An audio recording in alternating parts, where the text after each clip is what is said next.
Vices. We all have them, but sometimes you gotta wonder, who's in control? Lately, I haven't felt like it's me, so I decided to do something a little extreme. I'm quitting all my vices at the same time.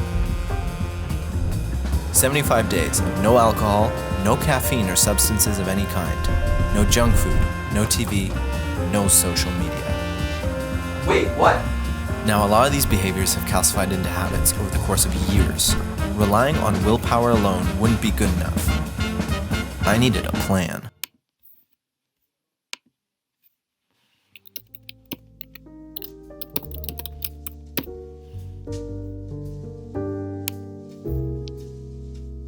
So for me, I'm okay right now. But as soon as I take away all of these crutches that I use, like TV, like junk food, like social media, I'm gonna turn into an addict. What we need to do is we need to be prepared for that state to make it harder for addict Aaron to do what he wants to do.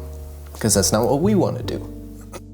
So I wrote down a bunch of different ways to mitigate and or replace every bad habit. I told my friends and family to keep me accountable. I deleted and blocked apps from my phone. And most importantly, I came up with go-to positive coping strategies to use when I felt a craving coming on. So one is meditation. The whole point of avoiding these numbing agents, let's call them, is so that I can actually feel my feelings and process them. So meditation is going to be the best way for me to work through those feelings.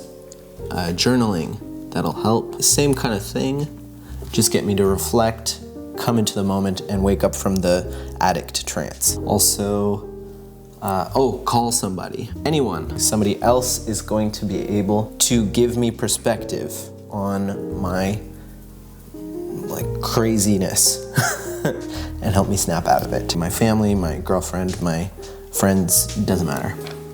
Oh, huge one, exercise. This is going to be the only thing that saves me through this whole thing. It's indispensable. You need it. You have to get up all that pent up energy out. You need exercise. Okay, that is a key one. Visualization exercises. Start filming. At least I actually have some things to do. I have a game plan when things get hard. I think with other people's support and my own go-to things to replace these, it's possible, it's doable. I'm doing this because I value long-term returns in my life. I want to make my life better, and for that to happen, I have to resist short-term temptations. Who does this? What's wrong? Who does this, man?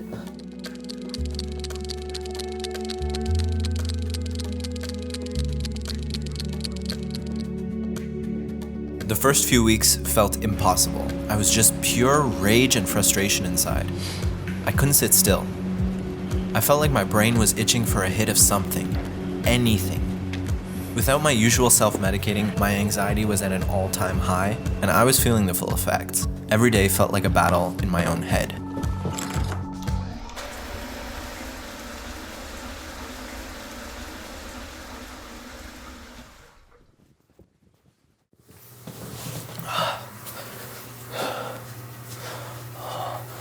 You know what I could really use right now? A nice, stiff drink. Well, you know I can't do that. It's kind of part of the challenge. Screw the challenge. What do you think you're gonna get out of this, huh? You think you're gonna get a medal? Well, I mean, it's not really about that. You think everybody's gonna love your little video? You're gonna be Superman? You're gonna be fixed? You're a screw up. Nobody cares. Turn on the TV. Grab yourself a little snack, have a drink. You're so tired. No, I don't want to. I made a commitment to myself. I'm trying to improve myself. You want to keep feeling like this? You know what to do. You know how we can end this. No, you need this. We need this. Loser. Loser. Get out of my head. Come on. Stop it. Now. We need this. Do it. Do it. But luckily, this stage passed and made room for something better.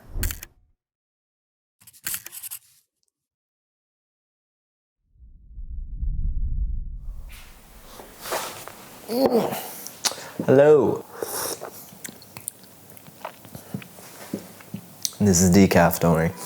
This might be the first time I'm actually sitting down to talk about this. It's day 22 already. So almost a third of the way through the challenge. Quite honestly, I didn't really record for those first couple weeks because I was just fighting for my life. But now I feel like I'm kind of over the hump. It's kind of feeling like some of my habits have started to break down a little bit. TV, for example. I've been able to stave off that craving at the end of a long day. I actually look forward to reading a book, which is kind of crazy that your mind can actually adapt to that. Social media hasn't really been tough because I've done like cleanses like this before. I think the hardest ones have been alcohol and movies and TV. Yeah, junk food is hard too. I think the biggest area where these really get to me is in social situations, because that's a lot of what I do with my friends is drink, watch TV or movies, and eat. Alcohol is probably the biggest one though, in a social situation. I've been doing some journaling on this. Give me a second. Yeah, basically, when I drink, I'm usually trying to A, feel more confident, B, numb myself in some way, or C, I guess, just because everyone else is doing it. This process has made me reevaluate my relationship with alcohol, because it's been a long time that I've just been drinking it without even thinking about whether I want to or not. I do see some benefits so far. I feel like I have been a little bit more focused, more creative, like I have a little bit more energy. When I started this, I was just gritting my teeth and like getting through it on like pure willpower. Now it's actually because I want to avoid some of these things. Like I actually have pride in the 3-week streak now that I want to keep it going. It's not so much like a shame thing anymore.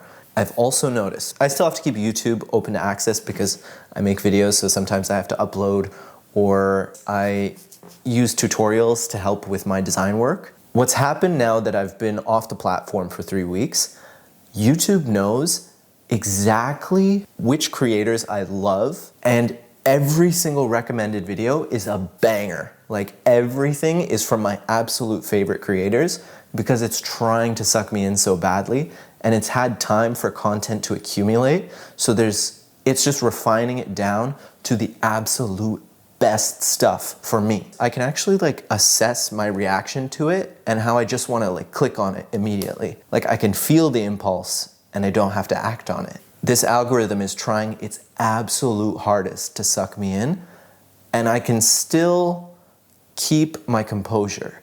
It's hard, but it's still possible. Anyways, yeah, that is my 2 cents right now. That is where we're at on day 22. Overall, things were going well. Until.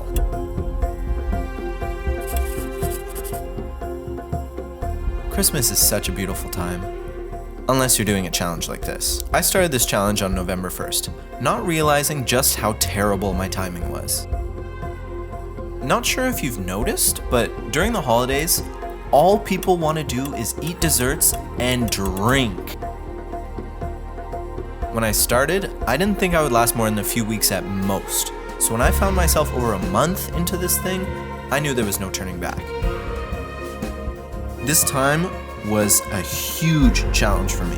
There were a lot of Christmas treats and special holiday drinks that I turned down. I don't like being a stick in the mud, but I was too far gone to turn back. I'd come this far. I wasn't giving up yet.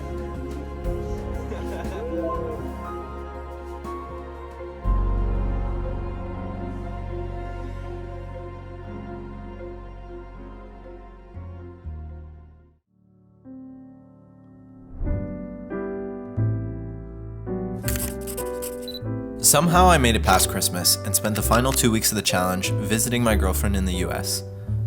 She was really supportive about the challenge and had been cheering me on since the beginning. I had my first dry New Year's in over a decade and had a really nice time exploring the national parks in New Mexico.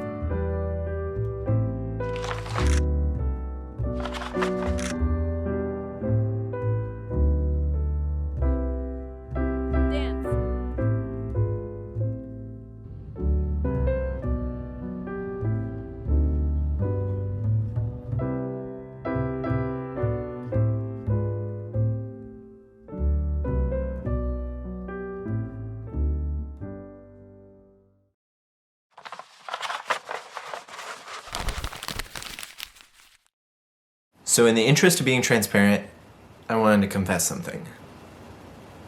I cheated. No, not on purpose. I could have left this out, but I think it's important to show. This is every single time I broke the rules of the challenge. During the 75 days, over the course of 2 sessions, I ate 4 cookies. I had some very low caffeine teas, about 3 times by accident and 2 times on purpose. I watched about 20 minutes of a movie with some friends at a friend's house. And I got sick at the end of visiting my girlfriend, so we took a day and just watched the 2nd season of Squid Games. Now I know those rule breaks aren't that big a deal, but I was taking this challenge really seriously, and so they felt really serious at the time. I felt pretty guilty. But completing this entire challenge without a single infraction would have been just psycho. I would have gone crazy. So I just wanted to come clean, be honest, not pretend like I did this perfectly. I didn't. But for the most part, I really stuck by the guidelines. There was no alcohol, no social media, and 99% of the time I followed the rules of this thing, and I think I still got the results. It is day 75. We did it, boys. No, come on. Okay, so my final thoughts on this whole thing. I would not have been able to do this without 2 things. 1, reading, 2, the gym. I have had so many books on my shelf that I've needed to read for a long time. I read like a mofo during this challenge. I think I read like 8 books or something like that. That might not seem like a lot to a lot of productivity people, but dude, that's a lot for me. 1000% I would have gone insane without exercise. The amount of energy I had, especially in that first month, was off the charts. Insane. I was so frustrated, like angry almost. And I had to get some energy out by whatever means. I was working out a lot. I got in really good shape actually during this whole challenge.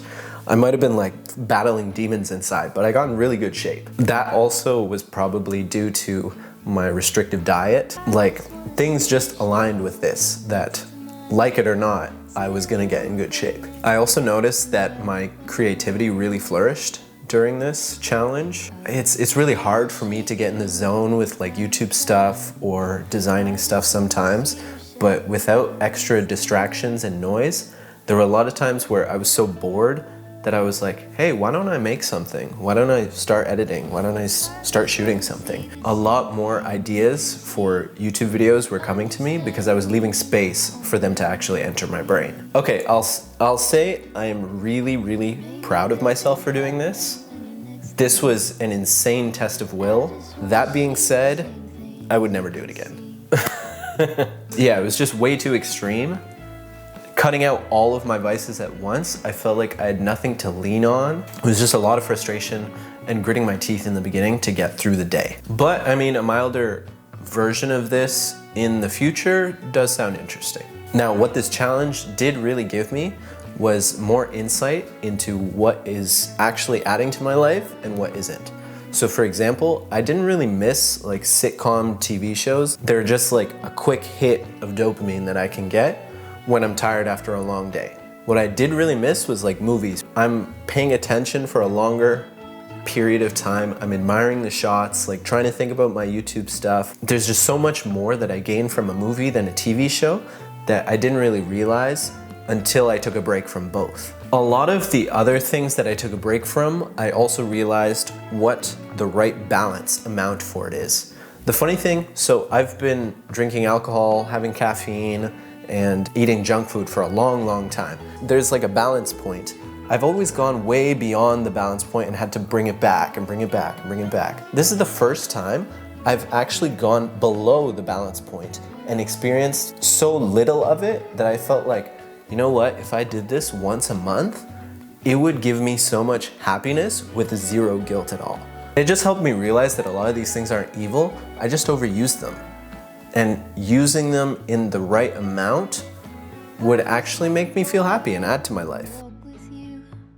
So all in all, yes, this challenge helped me change my relationship with my vices. Going forward, I'm gonna practice more moderation and consider my relationship with these behaviors more carefully. And frankly, that's exactly the result I was hoping for.